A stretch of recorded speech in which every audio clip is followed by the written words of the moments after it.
우리 주 예수 그리스도 안에 사랑하는 성도 여러분, 우리가 19절에서 읽은 것처럼 바울이 빌립보에 디모데를 보내기를 간절히 바랬습니다. 디모데뿐만 아닙니다. 24절에 보면 바울 자신도 빌립보에 가기를 확신한다고 말하고 있습니다. 그러나 바울도 디모데도 곧바로 빌립보 교회를 방문할 수가 없게 되었습니다. 방문할 수가 없었습니다. 그래서 디모데 대신에 바울은 에바브로디도를 보냈습니다. 바로 이 내용, 디모데를 보내겠다. 나도 가고 싶다. 그런데 갈 형편이 못 된다. 그래서 지체할 수가 없어서 나는 에바브로디도를 너에게 보내려고 하고 있다. 지금 사도 바울이 말하는 이 내용은 신앙의 핵심 중의 핵심입니다. 내 구원의 핵심 중의 핵심입니다. 교회가 뭔가를 말하는 핵심 중의 핵심이에요. 우리는 디모데를 보내고 싶다. 못 가니까 에바브로를 보낸다. 이렇게 넘어갈 수 있는 거지만 이 내용은 너무나 중요한 말씀이고 핵심되는 말씀입니다. 도대체 이 말씀이 여러분과 저에게 어떤 의미가 있습니까? 성령께서 이 성경에 이 내용을 기록하게 하신 이유가 무엇입니까? 우리의 구원에, 여러분과 저의 구원에 어떤 유익을 주기 위하여, 다른 것이 아닙니다. 먹고 사는데 유익도 아니고 내가 지금 고민하고 있는 문제를 풀어가는데 유익도 아닙니다. 현재 처해진 내 생활의 문제도 아닙니다. 내 구원의 유익을 위하여, 어떤 유익을 위하여 여기다가 이렇게 기록해 놨는가? 바울이 오늘 이렇게 디모데를 보내겠다, 에바브로디를 대신에 그러나 보낸다 하고 한 이 결정은 우리에게 큰 교훈을 줍니다. 왜냐하면 바울이 빌립보 교회로 디모데를 보내기로 결정한 것은 그동안에 우리가 읽었던 아까 2장 초반부터 바울이 계속 말하고 있는 30절까지 그 중반부까지 말하고 있는 이 영광스러운 복음을 자기가 말로만이 아니라 나는 실제로 내가 전하는 복음을 내 자신에게 실제로 적용을 하고 있는 것이다. 이 말씀대로 내가 사는 것이다. 그것이 뭔지 아냐? 디모데를 보내는 것이다. 에바브로디도를 내가 보내는 것이다. 이것이 내가 전한 말씀대로 사는 증거다. 이거예요, 지금.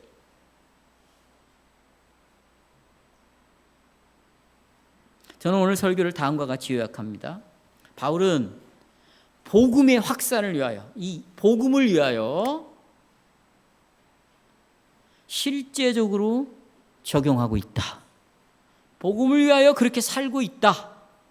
따라서 복음을 위하여 그렇게 살고 있다. 이게 주제예요, 주제. 어렵지 않죠? 여기 이 주제를 가지고 저는 세 가지를 말씀드립니다. 첫째는 바울이 무엇 때문에 왜 이 대사를 보내려고 하는가?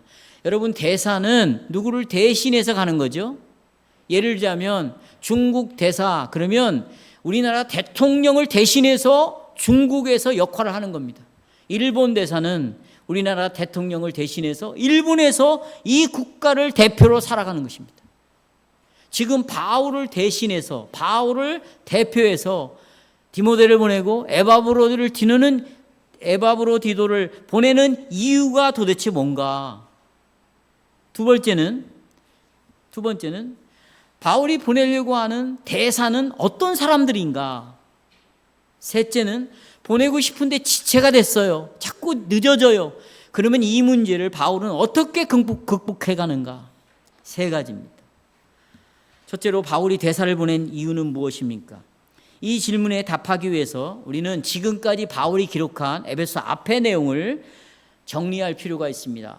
내용은 간단합니다. 바울이 복음을 전하다가 감옥에 잡혀 들어가죠. 그 당시의 감옥 생활은 지금의 감옥 생활과 완전히 달라요.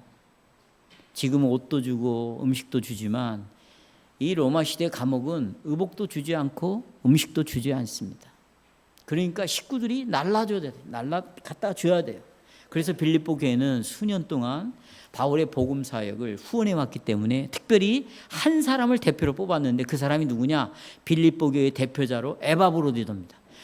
많은 학자들은 에바브로디도가 집사이었을 것이라고 말합니다. 왜냐하면 이 사역이 집사의 사역이니까. 그래서 에바브로디를 통해서 의복과 먹을 것들을 계속해서 전달을 해 주었습니다. 그리고는 바울은 이 에바브로디도라는 이 형제를 통해서 빌립보 교회의 소식을 들었습니다. 그들의 신앙의 상태가 어떤 상태인지, 어떻게 믿음으로 살아가고 있는지 그 소식을 올 때마다 들었고, 그 소식을 들을 때 바울은 하나님 앞에 감사를 드렸어요. 그러나 여러분, 바울이 빌립보 교회에 대해서 들었던 그 좋은 소식들은 빌립보 교회가 완전하게 신앙생활을 하고 있다, 정말 완전한 성숙한 모습을 보이고 있다, 그런 것을 의미하지 않습니다. 바울이 그 다음 빌립보서 1장 4절의 내용을 보면 내가 너희를 생각할 때마다 정말 감사한다. 하지만 내가 기뻐하지만 나는 계속해서 항상 4절에서 너희를 위하여 기도한다. 기도할 내용이 있다는 것이죠. 그게 뭐냐? 9절에 보면 너희가 주님도 사랑하고 나도 사랑하고 서로를 사랑하지만 뭐가 부족하냐면 성경을, 하나님을 아는 지식이 부족하다 그랬어요. 그냥 감정적으로 한다 그거예요. 그러니까 감정이 상하면 사랑도 변해버리는 거죠. 옛날에 교회를 열심히 다닐 때는 그런 감정이 있었어요. 지금은 그런 감정이 없어요. 느낌이 없어요. 그러면 교회 생활이 엉망으로 이루어지는 거죠. 이런 사람들이 있었다는 거예요. 그러니까 내가 너희를 위하여 기도할 때마다 먼저 지식이 있어야 된다. 지식 1번이 지식이에요. 열심, 봉사, 헌신 위험합니다. 이건 굉장히 위험한 사람들이에요. 그럼 뭐가 있어야 돼요? 지식이 있어야 돼요. 지식이. 그래야 올바른 총명, 직관이 있는 거예요. 분별력을 갖고 봉사도 하고 분별력을 가지고 교회 안에서 신앙생활을 하는데 지식이 없으니까 자기 식대로 소견에 오른 대로 막 살아버리는 거죠. 그걸 놓고 내가 너희들을 위하여 기도한다. 그러니까 한마디로 빌립보 교회는 주님을 향한 사랑, 이웃에 대한 사랑도 있고 복음을 믿고 살았지만 다른 사람을 대하는 태도에 있어서는 굉장히 미숙한 사랑의 모습이 드러나기 시작했다. 그 미숙한 사랑이라는 것은 아주 이기적인 사랑을 했다. 자기중심적인 사랑을 했다. 교만한 사랑을 보이기 시작했다는 것이죠.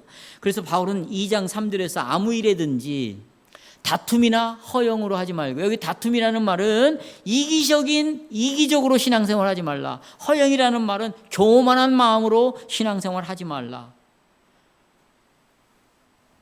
그러면서 네 옆에 있는 사람을 너보다 높게 생각해라. 네 아내를, 네 남편을, 네 자녀들을, 내 성도들을, 이웃 지체들을 나보다 남을 낮게 여겨라. 여기에 대한 모범을 제시하죠. 그게 빌립보서 2장 5절부터입니다. 너희는 이 마음을 품으라는 것, 곧 그리스도 예수의 태도니. 그분은 근본적으로 하나님의 형상입니다. 하나님과 그러나 동등됨을 취할 것으로 여기지 아니었습니다. 하나님 되심을 강탈하지 않았습니다. 주장하지 않았어요. 그걸 계속 고집하지 않으셨습니다. 그리고 자기를 비우셨습니다. 종이 되셨습니다. 사람의 모양으로 오셨습니다. 그리고 십자가에 죽기까지 낮아지셨어요. 이것을 모범으로 제시를 합니다. 바울은 이 그리스도가 보여준 태도가 모든 그리스도인의 삶 속에서 나타나야 된다. 빌립보에서 백안교회 성도들 모습 속에서 모든 그리스도인에게서 그리스도가 하셨던 것처럼 그분이 십자가에 죽기까지 낮아지심으로 자기를 돌아보지 않고 예수님 자신을 생각하지 않고 여러분을 생각하면서 여러분의 구원을 위하여 그렇게 사셨던 것처럼 너희도 그리스도를 본받음으로 자기를 돌아볼 뿐더러 너희의 이웃을 이제 돌아보라. 여기에 대해 우리가 이미 지난주에 말씀을 드렸습니다. 사도 바울은 그리스도께서 자기를 비우는 사랑이 무엇인지, 그리고 그리스도의 이 모범이 빌립보 교회 성도들에게 도대체 어떤 의미가 있는지 여러분 자세히 풀어줬잖아요. 우리가 지난주에 오늘도 읽어봤지만 자세히 풀어 설명했습니다. 여기서 이제 이 시점에서 우리가 질문이 생기는데, 이렇게 자세히 풀어준 것은 왜 풀어줬을까요? 빌립보 교회의 성도들이 영적으로 성장시키기 위해서예요. 성장시키기 위해서. 그렇다면 여러분, 바울이 이렇게 복음 설교만으로 하나님의 자녀들이 영적으로 성장하는 것은 충분하다, 이렇게 생각을 했을까요? 내가 너에게 전해준 이 말씀으로 너희는 성장할 수 있어. 그리고 나는 나머지는 이제 성령께 맡길 거야. 성령이 들은 말씀으로 너희들 안에 역사할 걸 믿으니까 나는 더 이상 너희들을 타치하지 않겠다. 나는 손을 떼겠다. 주님에게 모든 걸 맡기겠다. 나는 여기까지야. 바울이 그런 생각을 했을까요? 성도 여러분, 절대로 그러지 않습니다. 바울은 그걸로 끝나지 않았어요. 그러기 때문에 누구를 보내기를 원해요? 디모데를 보내기를 원했어요. 설교로 너희들이 다 잘할 수 있는 것이 아니다. 설교로 너희의 신앙이 완성되는 것이 아니다. 이게 다가 아니다. 이런 이유 때문에 난 디모데를 보낸다. 사도는 빌립보 성도들이 자신들의 이기심과 관련해 가지고 그리스도를 좀 바라보면서 살아라 라고 가르쳤습니다. 서로에게 자기를 비워 나보다 남을 낮게 여기라. 다툼과 허영으로 하지 말아라. 한 마음을 품으라. 오직 겸손은 온유한 마음으로 서로를 대하라. 이렇게 계속해서 복음을 선포했습니다. 그러나 바울이 이렇게 권면하는 것으로 끝내지 않았습니다. 물론 성도 여러분, 성령께서는 복음 설교를 통하여 믿음을 일으킵니다. 또 설교를 통하여 주님을 섬기는 데 잘하도록 역사하십니다. 그러나 사도 바울은 설교 그 자체로는 충만하지 않다는 사실을 매우 잘 알고 있었어요. 사도 바울은 이 설교를 들은 빌립보 성도들이 도대체 어떻게 살고 있는지, 이 설교를 어떻게 이해하고 있는지, 이 말씀을 자기 삶 속에 적용하기 위해서 어떤 실험을 하고 있는지 살피고 싶었어요. 그걸 눈으로 보고 싶었습니다. 바울이 지금 이런 목회를 하고 싶었던 것은, 이런 교회를 이루고 싶었던 것은 바울이 만들어낸 생각이 결코 아닙니다. 이것은 구약 시대에 하나님께서 그렇게 하신 방법이에요. 다시 한번, 구약 시대 때 누가 하신 방법이에요? 하나님께서 하신 방법이에요. 여러분 보십시오. 하나님이 선지자를 통하여, 모세를 통하여 하나님의 계명을 그들에게 선포해 줬어요. 하지만 하나님은 이것으로 완성된다고 보지 않았습니다. 하나님의 말씀하신 계명이 문제가 있다는 것이 아니에요. 그러나 계명으로만 모든 것이 다 해결된다, 이렇게 생각을 하지 않았던 것이죠. 그래서 하나님께서는 모든 이스라엘 백성들에게 땅을 자기 재산으로 다 줬어요. 기업으로 줬습니다. 그런데 땅을 주지 않은 지파가 딱 한 지파가 있었습니다. 그게 레위 지파입니다.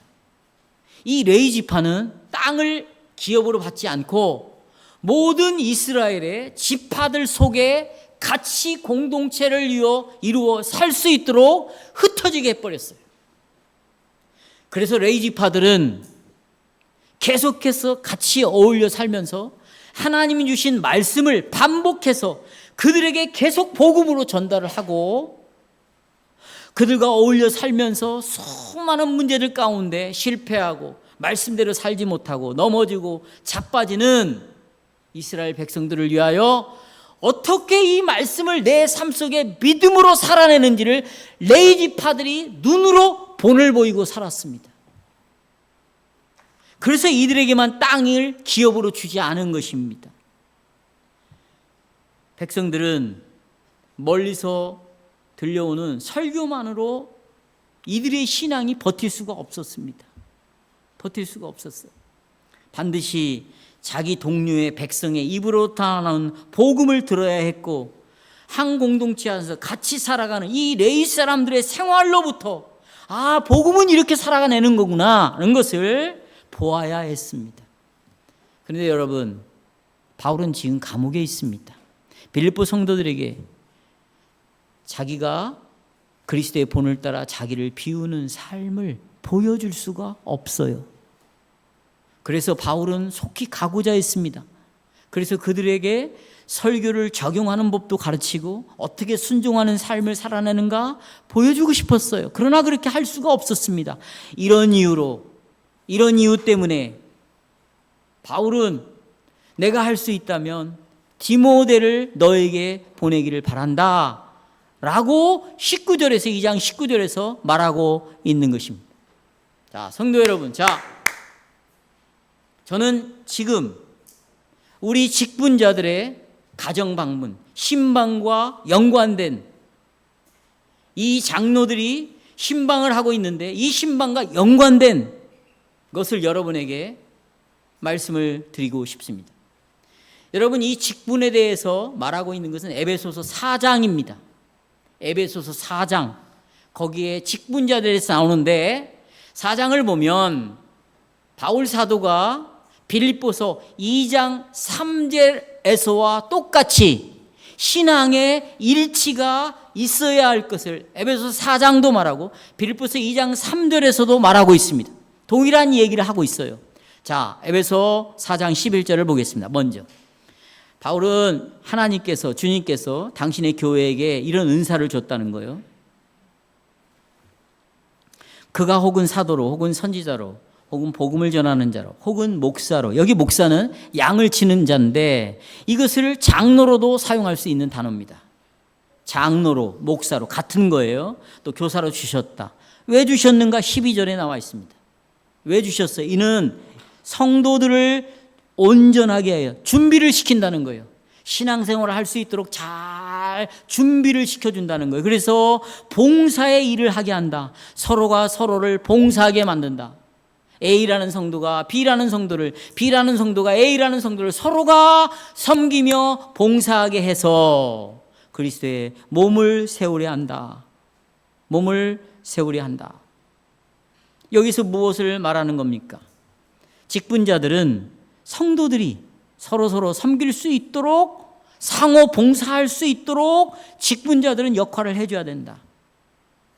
자기 자신에게 집중하지 말고 자기가 하고 있는 일에 집중하지 말고 오히려 다른 사람의, 양들의 유익을 위하여 전념해야 된다. 그래서 캐나다 개혁교회는, 내가 여러분에게 그러라는 게 아니에요. 캐나다 개혁교회는 장로가 되면 어떤 장로는 어느 게 성경적이냐 맞냐 그걸 말하는 게 이런 장로가 있다는 거예요. 자기 직장을 3년 동안 휴직을 합니다. 그리고 장로의 사역에 집중을 한다는 장로들도 꽤 있다는 것이죠. 그런데 이런 원리가 사도 바울이 우리에게 가르치는 교훈이에요. 너의 일에 집착하지 말고 네 양들을 돌보는 일에 더 집중해라 라고 말하고 있습니다. 또 서로가 서로를 섬길 수 있도록 하는 목적을 위해서 장로가 역할을 하는데 13절을 보십시오. 우리가 다 하나님의 아들을 믿는 것과 아는 일에 하나가 되어요. 온전한 사람을 이루어 이 모든 성도들이 그리스도의 장성한 분량에 충만한 데까지 자라가야 된다. 이 말씀은 직분자들은 성도들이 믿음이 자랄 수 있도록 수고해야 한다는 것입니다.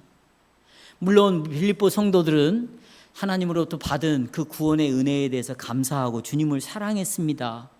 그리고 그 사랑의 열매로 이 복음을 전하는 일에 다 같이 헌신을 하였습니다. 그래서 바울을 도왔습니다. 그러나 그들은 여전히 성숙하지 않았습니다.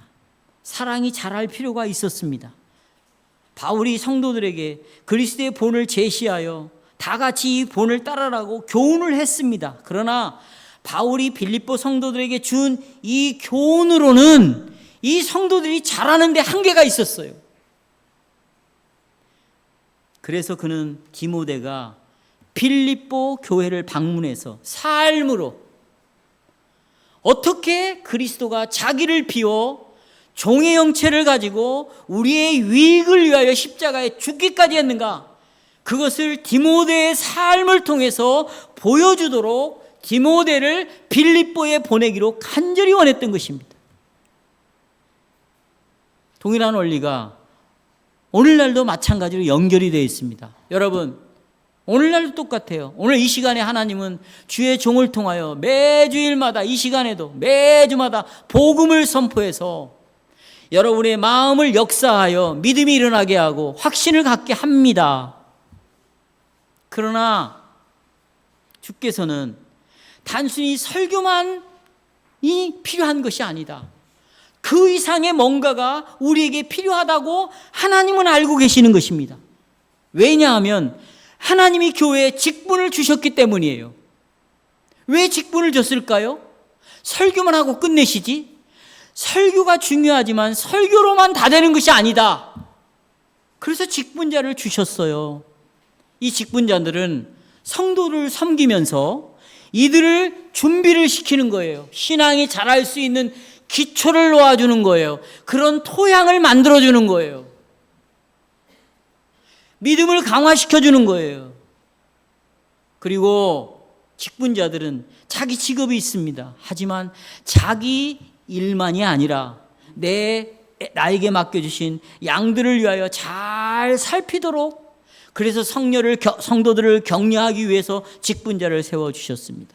다시 말하면 장로들과 집사들이 반드시 전화가 아닙니다. 문자가 아닌 거예요. 이 시대는 그런 것들이 발달됐으니까 그런 걸 사용하면 되지. 아니에요. 하나님은 그런 걸로 우리를 만나주시는 분이 아니에요. 직접 만나야 되는 거예요. 방문해서 그들의 상황을 파악하고 그들의 상황 속에서 어떻게 들은 복음의 말씀을 생활 속에 적용하며, 그리고 그 말씀을 가지고 내가 순종하는 삶을 살아야 할 것인가, 그들을 도와주는 것이에요. 이것이 반드시 이루어져야 합니다. 어떻게 하면 이 설교의 내용을 성도들의 마음속에 잘 새기게 하고 그대로 살아가게 할 것인가? 이 일은 나의 명예를 위해서 하는 것이 아닙니다. 나의 이익을 위하여 하는 것이 결코 아닙니다. 그러니까 장로들의 가정 신방은 형식적으로 갈 수가 없어요. 기도하고 가야 되고 자기의 마음을 쏟아야 되고 주님을 절대적으로 의지해야 되고 자기 심장을 꺼내놓아야 되고 자기의 모든 걸 생명을 걸고 가는 거예요. 왜요? 주님의 대사니까요. 주님이 그렇게 하셨고 너도 그런 것을 보여주라고 보냈으니까 이런 심정으로 돌아가는 거예요. 가는 거예요. 이것이 바로 바울이 디모데를 보내는 심정이었고, 바울의 명을 받아 디모데가 빌립보 교회를 방문하는 심정이 바로 그런 거였어요. 성도 여러분, 승천하신 그리스도께서 자기를 비우시고 고난당하시고 죽으시고 부활하시고 승천하셨죠. 우리는 이 복음을 매 주일마다 선포하고 우리는 듣습니다. 그러나 그리스도께서는 여러분들이 가정으로 돌아갔을 때, 일터로 돌아갔을 때 얼마나 죄의 성향에 기울여서 정말 오염되는가를 하나님이 알고 계십니다. 그러나 그렇게 죄에 오염이 되어 죄 가운데 치우쳤다 할지라도 하나님이 여러분을 버리지 않습니다. 또 여러분이 세상으로 돌아갈 때 얼마나 핍박이 있고 고난이 있고 고통이 있고 어려운 많은 문제들을 경험함으로 낙심하는가를 하나님이 알고 있습니다. 그렇다고 하나님은 여러분을 버리지 않는다는 증거가 뭘로 나타납니까? 승천하신 그리스도께서는 지금도 장로와 집사를 보내셔서 오늘 들은 이 설교를 생각나게 하시고 이 직분자를 통해서 이렇게 말씀을 듣지 않았냐? 주님이 이렇게 말씀하지 않았느냐? 신방을 통하여, 정기 신방만이 아니에요. 신방을 통해서 이 복음의 말씀을 다시 생각나게 하고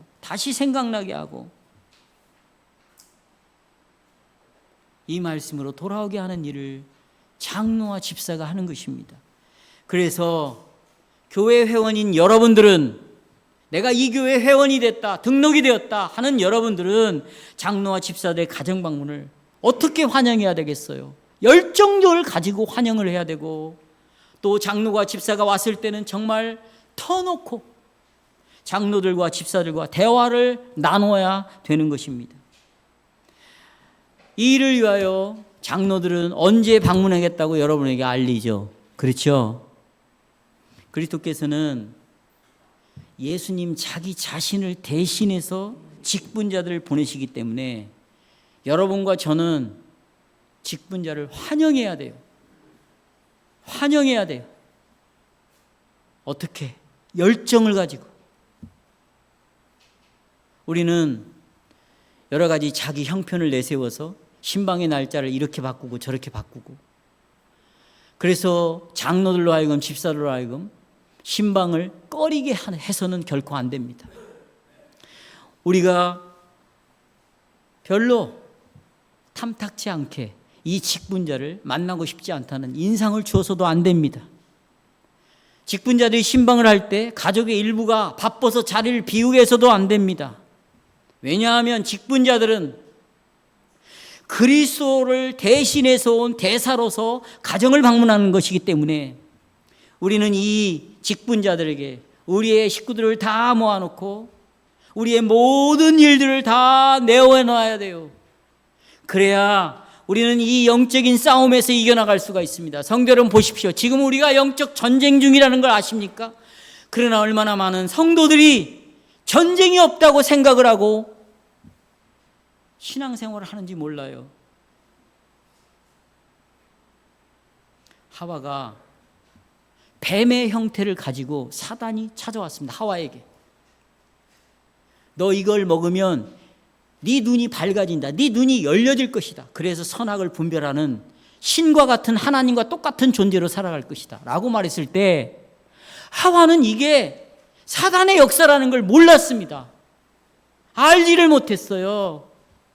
배후에 사단이 있다는 것을 전혀 눈치채지 못했어요. 왜요? 뱀의 형태로 왔으니까.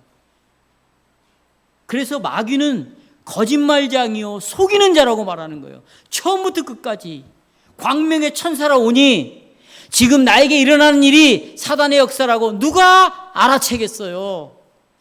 내게서 지금 일어나는 일들, 내가 하는 일들이 이게 마귀의 역사로 나를 점점 하나님과 멀어지게 하는 일이요, 교회를 떠나게 하는 일이요, 내가 하나님을 부인하게 하는 일이라는 걸 누가 눈치챌 수 있냐는 거예요.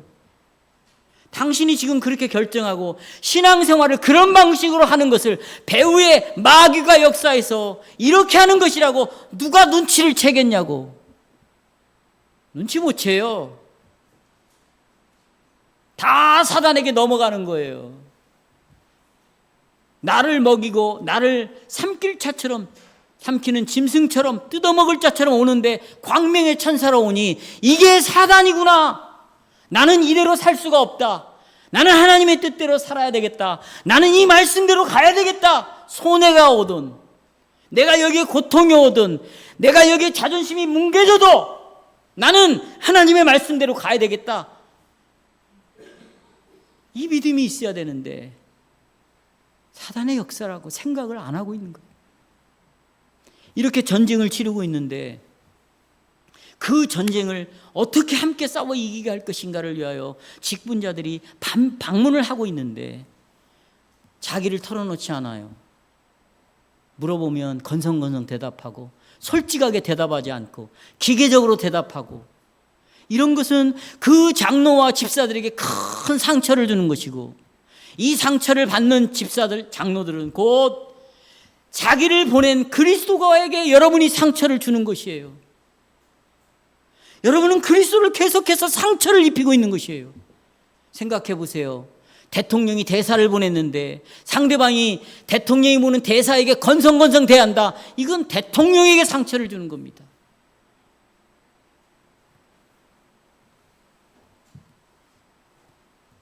여러분들은 직분자들에게 여러분의 상황을 구체적으로 말해야 됩니다.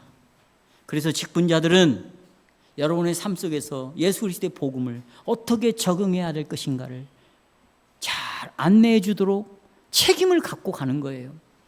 또한 직분자들은 그 신방한 개개인의 들었던 이야기를 결코 소문을 내어서는 결코 안 됩니다. 그래서 우리 당회에서는 이것이 정말 해야 될 말인가, 하지 말아야 할 것인가를 분명히 말하고, 해서는 안 되는 말은 어떤 장로가 하려고 한다면 제가 막습니다. 하지 말라. 제 아내에게 어떤 성도가 말을 했어도 저는 막습니다. 하지 말라고. 안 합니다. 집에서도. 해서는 안 돼요. 여러분, 바울은 빌립보에 디모데를 보낼 소원이 있었습니다. 그래서 이 디모데를 통해서 이 들었던 자기를 비워 종의 형체를 가지고 우리를 구원하셨던 그 그리스도를 어떻게 본받고 있는가를, 그들의 삶 속에서 어떻게 나타내고 있는가를 알고 싶었습니다. 그 이야기를 듣는 것은 설교자들에게 있어서 정말 큰 위로죠. 위로입니다. 이것만큼 큰 위로가 없어요. 그래서 이제 대사를 보냅니다. 둘째. 근데 어떤 대사를 보냅니까? 첫째는 왜 대사를 보내는가? 설교만으로는 충분하지 않다. 그래서 직분자를 통하여 여러분을 살피고 여러분을 바르게 세우기를 원한다. 둘째, 어떤 대사입니까? 20절에 보면 이는 뜻을 같이 하여, 그래, 밑줄 치세요. 너희 사정을 진실히 생각할 자가 디모데밖에 없다. 왜? 21절에 다 자기 일들을 구한다. 예수의 일을 구하지 않는다. 근데 디모데만 자기 일을 구한다. 여기 뜻을 같이 한다. 이 말은 바울과 같은 뜻을 가지고 있다. 그런 말이 아니에요. 목사의 말을 잘 듣는다. 그런 장로다. 그런 뜻이 아니고, 바울의 뜻은 예수 그리스도의 태도를 갖는 거예요. 그리스도의 마음을 갖는 건데, 디모데도 자기를 비워 종의 형체를 가지고 낮아진 것처럼 디모데도 그런 삶을 살아내고 있다. 그런 의미에서 같은 뜻을 가지고 있다는 것입니다. 여러분, 바울 주위에 많은 동역자들이 있었어요. 그들은 헌신되었습니다. 바울을 도왔어요. 누가도 있습니다. 실라도 있습니다. 디도도 있습니다. 많은 사람들이 있었어요. 그러나 그들이 자기의 일을 구하고 있다는 것이죠. 그리스도의 일을 구하고 있지 않다는 거예요. 이게 무슨 말이에요? 보세요. 자기의 일을 구한다니까 직장으로 다 돌아갔다, 그런 뜻이 아니에요. 예를 하나 드릴게요. 사도 바울 초기에 선교 여행을 떠날 때 누구와 떠나냐면 항상 바나바와 같이 다녔어요. 근데 어느 순간에 바나바가 마가를 같이 데려가자고 바울에게 건의를 했어요. 근데 바울은 이런 때문에 마가는 안 된다고 딱 잘라 말았는데, 바나바는 계속해서 자기의 일을 주장했어요. 자기의 일을 돌아본다는 것은 자기가 한번 그렇다고 고집하면 아니라고 말하는데도 계속 주장하는 것을 말하는 거예요. 그래서 바나바가 바울하고 이별을 해버린 거예요. 마가를 데려가지 않는 문제 때문에 자기는 데려가야 된다고 생각하고 바울은 안 된다고 하는데, 그러면 나는 당신하고 같이 선교를 못하겠다. 그리고 불화가 일어납니다. 직분자들 역시 예수 그리스도의 일 대신에 자기의 주장, 자기의 생각, 자기는 이런 사람이야 라고 하면 나는 이렇게 해야 돼, 자기의 일을 구한다는 것은 그런 의미라 그 말이에요. 그런데 이 점에서 디모데는 달랐습니다. 그는 자기를 비워 그리스도를 드러냈습니다. 그것이 디모데를 선택한 이유입니다. 디모데보다 더 나은 사람이 없었어요.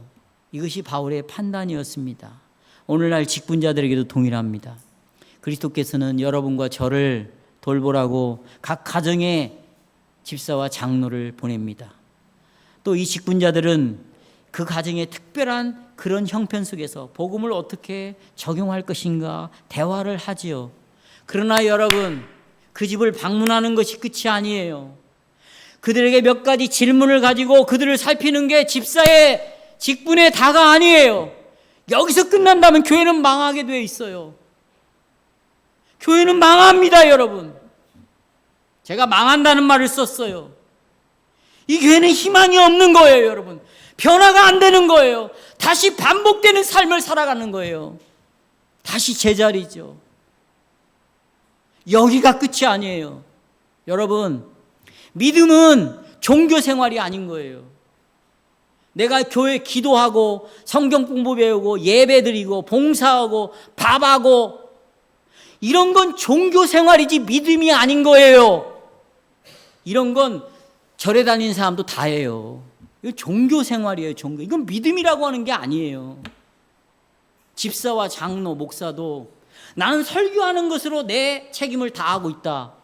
나는 신방 가서 그들을 살피고 질문하는 거로 다하고 있다. 나는 성도가 어려우면 돈을 가지고 가고 먹을 걸 가지고 가서 그를 유도하는 것으로 나는 다하고 있다. 이건 종교 생활이에요. 종교. 여러분, 원불교에 있는 사람들이 여러분보다 더 많이 잘하고 있어요.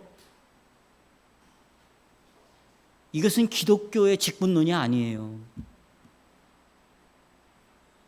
기독교는 예수님이 자기를 비웠어요. 하나님을 주장하지 않았어요. 낮아지셨어요. 사람이 되셨다니까요. 십자가에 죽으셨다니까요. 우리의 유익을 위해서. 이 본을 보여주는 것이 기독교의 직분의 생명인 거예요.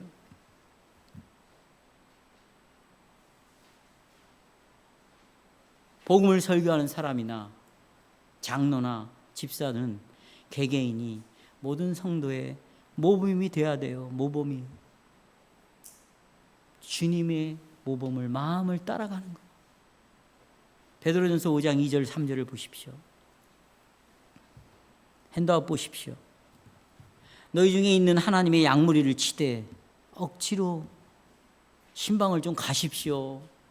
가야 되지 않습니다. 억지로 하지 말고 하나님의 뜻을 따라 자원함으로 하며 그랬어요.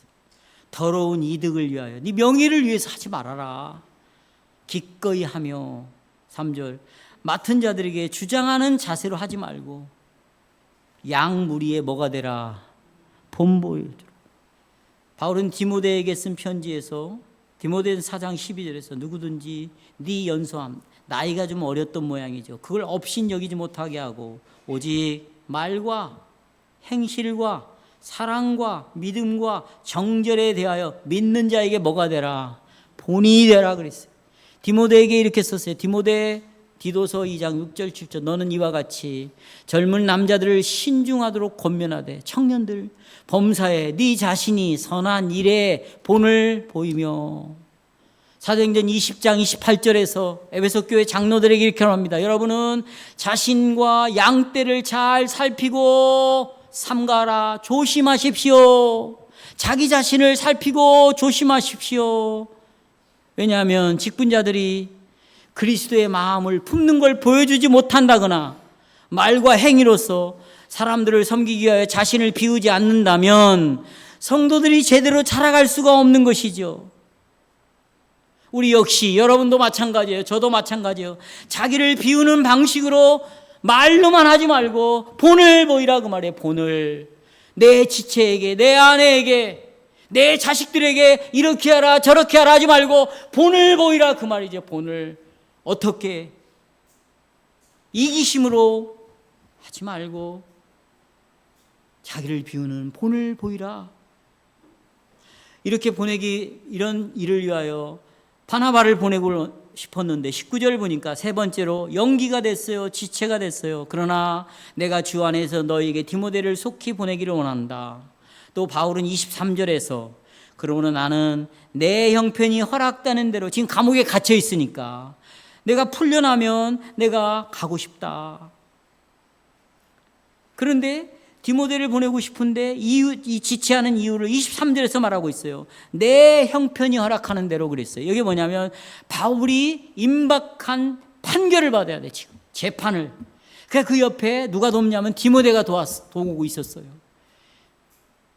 그래서 디모데가 빌립보에 갈 수가 없었던 것입니다. 그렇다면 그래 내 형편이 이러니까 빌립보 성도들아 너희들이 그냥 너희들끼리 힘닿는 대로 그냥 헤쳐나가라. 너희들끼리 그냥 알아서 신앙생활 해라. 그랬어요? 그렇게 하지 않았어요. 빌립보에는 장로도 있었습니다. 집사도 있었어요. 그런데 보십시오, 여러분. 사도 바울을 개인적으로 지금 먹을 것과 의복을 대주고 옆에서 지키고 있는 에바브로디도를 보내기로 결정한 거예요. 이게 바울의 자기 비움을 본보여 주는 거예요. 에바브로디도는 사도 바울의 개인의 필요를 채워주는 사람이고 바울에게 있어서 정말 유익을 주는 사람인데 이 사람을 보내겠다는 것은 바로 바울 자신도 자기를 비우고 있는 거예요. 그 에바브로디들 25절에서 이렇게 말합니다. 25절 찾았어요?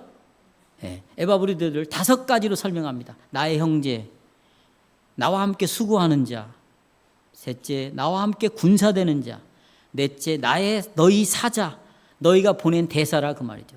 다섯째, 나의 쓸 것을 돕는 자. 에바브로디도를 5가지 말로 설명하고 있습니다. 이것은 에바브로디도는 5사람을 대신하고 있다는 것입니다. 5명이 해야 할 일을 에바브로디도 혼자서 하고 있다는 말이에요. 그러니까 에바브로디도는 5배의 성도였어요. 몇 배? 5배의 성도. 에바브로디도는 얼굴이 보세요. 얼굴이 5가지의 얼굴을 가지고 있었어요. 어느 때는 형제의 얼굴을 보입니다. 어느 때는 군사로서 자기의 일을 감당합니다.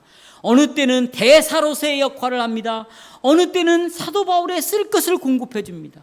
아버지가 회사를 가면 과장의 얼굴이 있고 집에 오면 남편의 얼굴이 있고 자식에게는 아버지 얼굴이 있고 운동장에 가면 운동선수의 얼굴이 있고 산에 올라가면 등산가의 얼굴이 있는 것처럼 상황에 따라서 에바브로디도는 5가지의 얼굴을 가지고 5가지의 일을 해내는 5배의 성도였어요. 그러나 제가 오늘날 성도들을 보면 보십시오. 한 성도를 위하여 5명이 달라붙어도 이 성도를 돕지 못하고 있다는 거예요. 여러분, 한 성도를 돕기 위해서 5명이 달라붙어야 돼. 그것도 부족해. 그러니까 시간과 모든 정력을 이미 어른이 되어가지고 스스로 이 말씀으로 자라가야 할 사람들이 자라가지 못함으로 교회 에너지를 다 빼앗아가는 경우가 얼마나 많습니까? 우리는 5분의 1의 성도밖에 안 돼요. 에바브로디도는 몇 배의 성도? 5배의 성도.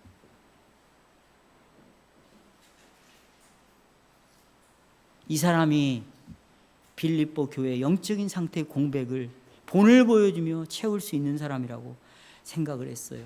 그러면 30절에 보십시오.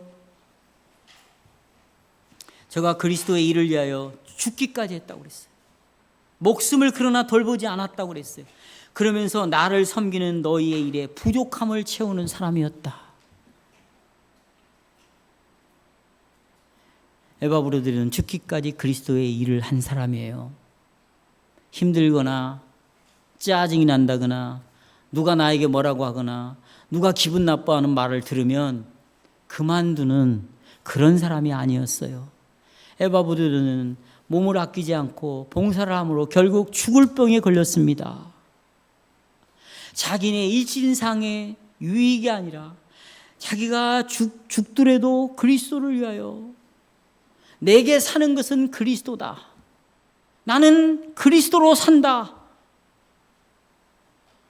이렇게 교회를 섬겼던 집사였습니다. 말씀을 맺겠습니다. 사랑하는 여러분, 오늘 우리에게는 어떤 사람이 있습니까? 디모데가 있습니까? 바울이 있습니까? 에바브로디도가 있습니까?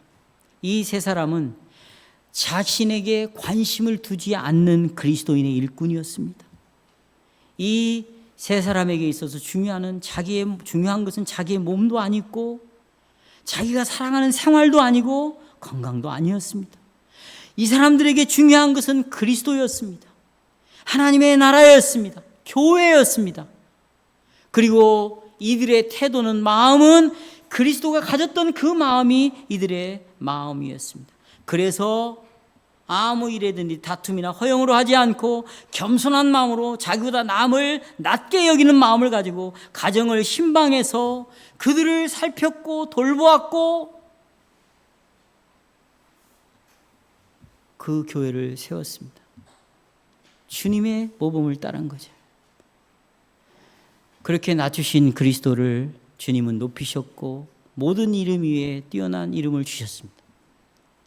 오늘 우리가 낭독했던 본문의 마지막 말씀을 보면 그리스도의 날에 직분자들에게 시들지 아니하는 영광의 면류관을 주겠다고 말했습니다. 여러분은 개인적으로 또 직분자든 직분자로서 이런 삶을 삶으로 영혼들을 세우고 영혼들을 부유하게 하고 가정을 살려내고 교회를 살려내므로 영광의 면류관을 받으시기를 주님의 이름으로 축복합니다.